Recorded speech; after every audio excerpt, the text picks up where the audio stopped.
I've talked about numerous vile villains and serial killers on this channel in the past, and the reason I go over most of them from time to time is because I tend to be easily fascinated by what makes them the way that they are. I can't help but want to understand why or how a person could justify carving up someone's body to shape them as a woman like Eddie Gluskin does. Or wonder what does Am think it'll achieve from torturing 5 people for hundreds of years? Artificial satisfaction? I already know that Nemesis does everything he does basically for his own personal entertainment. But what about this guy? Because I mean it when I say that this guy gets into some pretty despicable deeds, I'll put it that way. Named Edwin Stoffgruppen, also known as the Baggy Man, Edwin was raised to believe that dolls are as much alive as a regular human being, tending to pick apart a person by their most basic fundamental qualities, then killing them in an extremely gory fashion and tying up the whole act by cutting off their head, stuffing it in a plastic bag, and labeling them by the traits Edwin singled out. In Edwin's mind, he doesn't believe he's killed them, but rather taken the head off of what he thinks are lifelike dolls. And to make things even crazier, whom Edwin believes to be his one true soulmate is a plastic sex doll. So if you'll allow me a moment of your time, I'd love to elaborate further on the insanity of Edwin's plastic obsession. Let's get into it.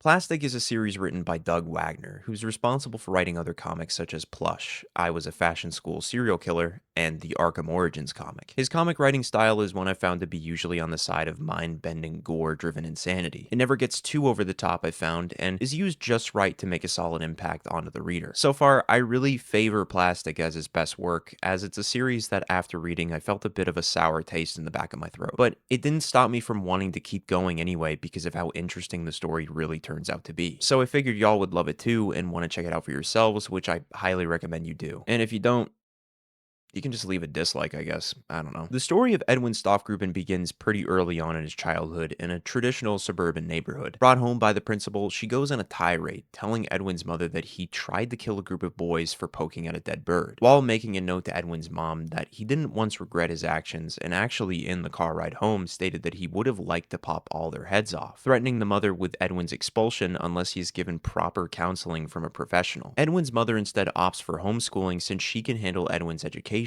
while never having to worry about his violent nature. However, it does present a bit of a challenge for her, since she's always working at a plastic factory, giving her barely any time to take care of her own son. This is where Edwin's plastic obsession originates, adoring the smell of plastic his mother emanates after a long shift, or the limitless sporks they use for dinner, and not to mention the plastic dolls he helps maintain for his own mother. Edwin's mom doesn't see this as a problem though, that her own son doesn't understand the concept of death, and instead of opening his eyes to the idea, enables her own son's fantasy that death doesn't exist, allowing Edwin to believe that anything plastic is alive and should be treated with care, as well as him believing that he can just rip people's heads off like they're dolls and they'll be just fine. This isn't done intentionally on his mom's part. Edwin's mom is doing the best she can as a single mother for her own son. This is purely based around total miscommunication, which inherently sends the wrong signals going forward for Edwin, saying things to Edwin while maintaining her dolls, like the head being the most important part of the body because the head holds the essence of their souls, and if the head ever gets ruined, that very essence can be lost forever. To Edwin, this applies to not just dolls, but human beings as well, or any living thing for that matter. Overwhelmed with the thought that if someone's head isn't properly preserved, it could mean one's soul could be lost forever, Edwin's mother gives Edwin the idea to stuff several dolls' heads into Ziploc bags, label them by their most basic qualities, and learn how to properly preserve each and every doll's head so he'll never have to worry over the heads of others and their souls. His mom, proud of how well he's gotten at preserving her dolls at home, rewards Edwin with her very first doll she ever owned, called Virginia. Edwin befriending Virginia instantly, he shares with her many secrets and things hidden away from his mom. But in the midst of Edwin's new friendship with Virginia, he's introduced to his mom's new boyfriend, Cassidy. At first, Cassidy tries to come off like he can be Edwin's new dad, but behind closed doors, Cassidy only wants one thing,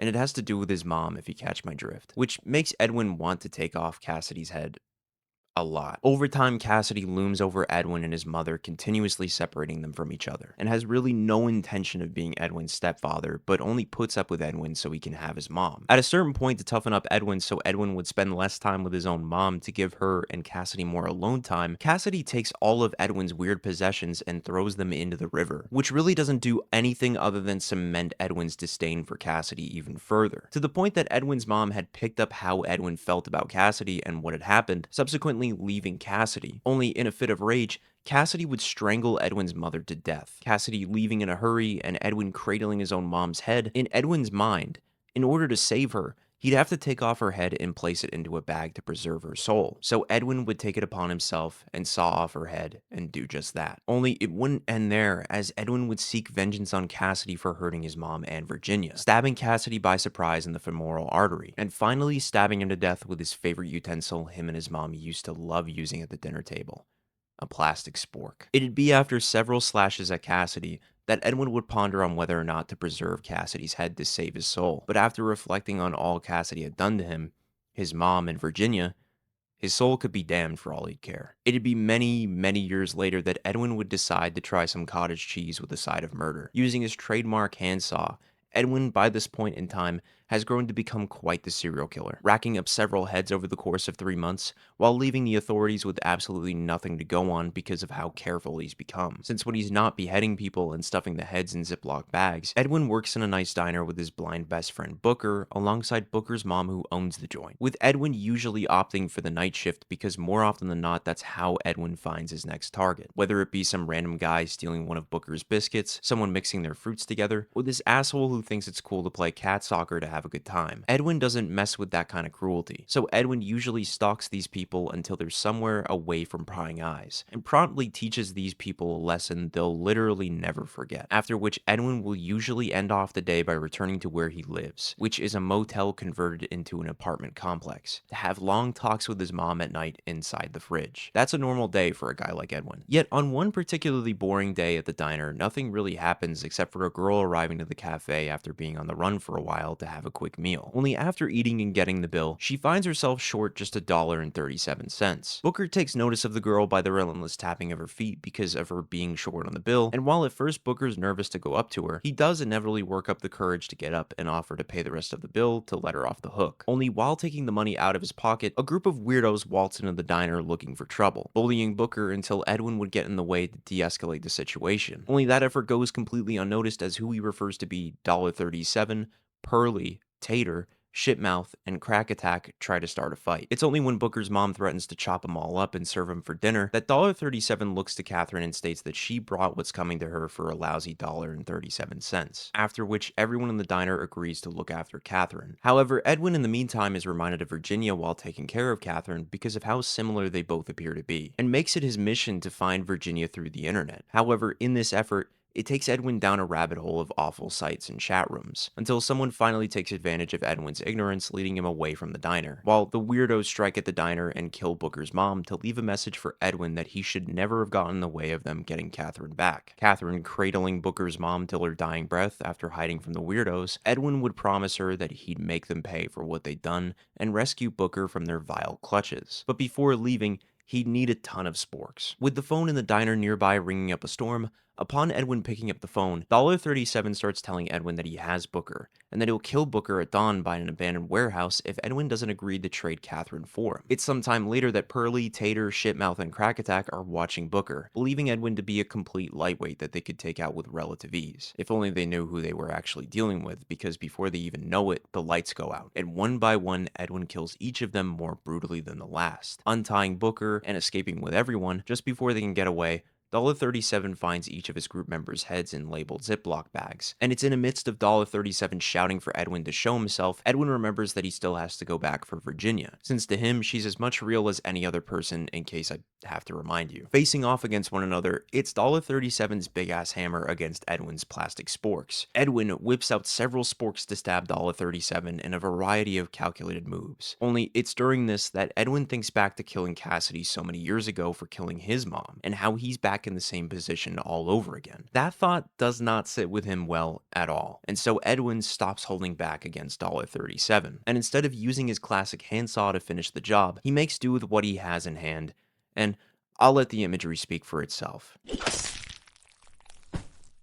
Saving both Booker and Catherine, Edwin makes them both promise that they'll both look out for each other, while also telling them that he'll probably never see them again, but that he'll be fine going forward because he's reunited with Virginia, his one true love, as the two ride off together into the sunset.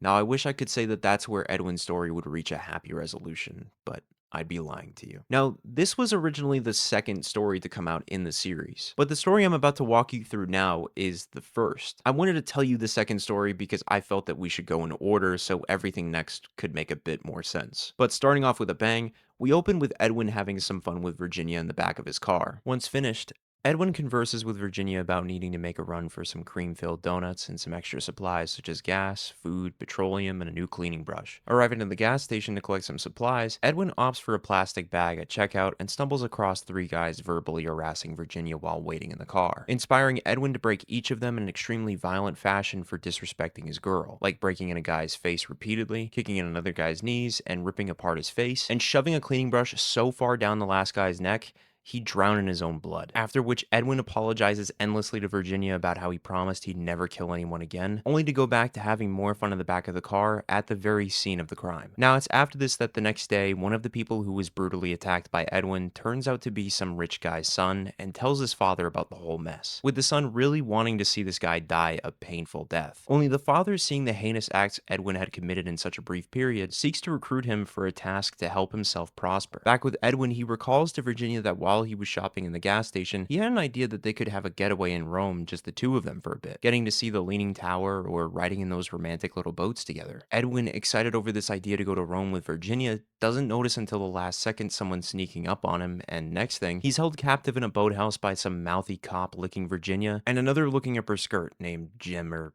something, I think. I can't quite remember at the moment. Edwin takes note of the cop's tongue and the other's eyes, along with every distinct detail he could possibly remember about the place he's in. Until the rich father from earlier, named Thaddeus Bellevue, walks in to negotiate terms where they can both mutually benefit. Thaddeus, taking note of Edwin's skills, offers Edwin a job to take out a family, and in turn, if Edwin agrees, he'll let Virginia go. So upon Edwin accepting, he comes to inside of a car outside the target's house with a note saying to kill the targets or Virginia won't see the sunrise. Breaking into the home and getting the job done, once finished, Edwin surprises a contractor hired by Thaddeus to kill Edwin and some other guy named LaCroix, and stage the whole scene to make it seem as though they were breaking into the sheriff's house to rob him, only things got ugly and a shootout ensued with the sheriff dying a hero. This is all a plan construed by Thaddeus so that he can get the cop on his payroll promoted to sheriff, and that way he can control the whole town. Edwin promptly takes his handsaw and uses it on the contractor's neck till his head would eventually fall completely off, in which Edwin would apologize to LaCroix for his behavior, remarking that Virginia would never approve if she were here right now. Talking to LaCroix, Edwin gathers that he'd like to help him find Virginia, placing the head inside a plastic bag yet to be titled, and running through everything he can remember about the boathouse he was at. Edwin goes from person to person asking whether or not they recognize a boathouse by his description, while Thaddeus and the cop from before discovered that they don't actually have a clue how dangerous Edwin really is. Inevitably, Edwin finds the boathouse he and Virginia were held hostage at to find no one there. Only when rummaging through nearby stuff,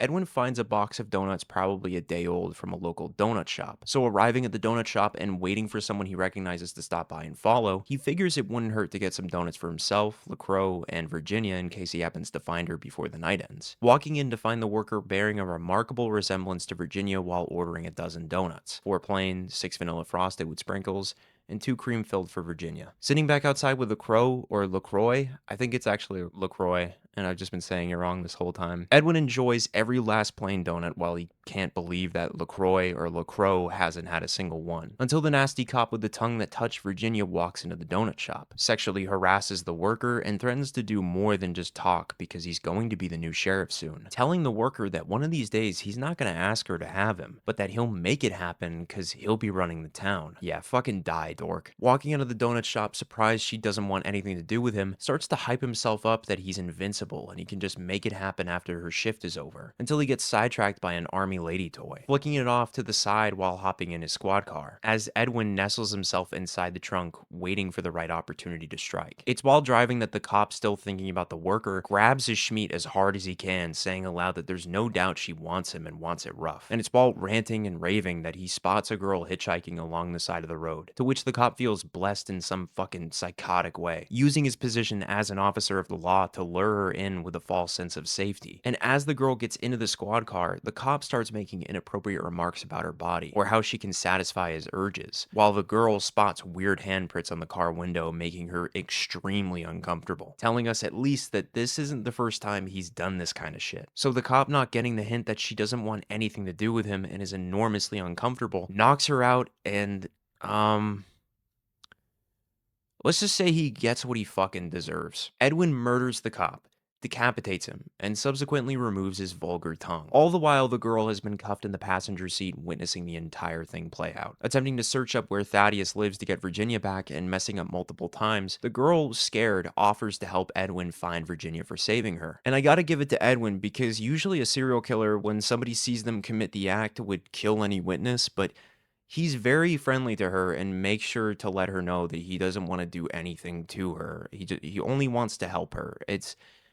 It's quite refreshing, I'm not gonna lie, culminating in Edwin delivering the cop's decapitated head inside of a plastic bag labeled liquor outside of Thaddeus's home, asking nicely for Virginia back. After which, Edwin tells the girl all about Virginia and how she tempered his more violent urges before telling the girl she could be on her way, thankful for the help that she provided to Edwin, only for the girl to actually want to stay and help Edwin further, stunning Edwin, shocked that she's taken everything that's happened so far super well, with them introducing each other as Edwin and Gwen before turning in, to be primed and ready to have a chat with Jim and his disgusting eyes. Crashing in on Jim's poker game by playing mental games and killing each of his friends one by one till Jim would be the last one standing, Edwin straps Jim to a table surrounded by each of his friends' heads, all labeled in plastic bags. Edwin demands to know where Virginia is, but is met with no answers.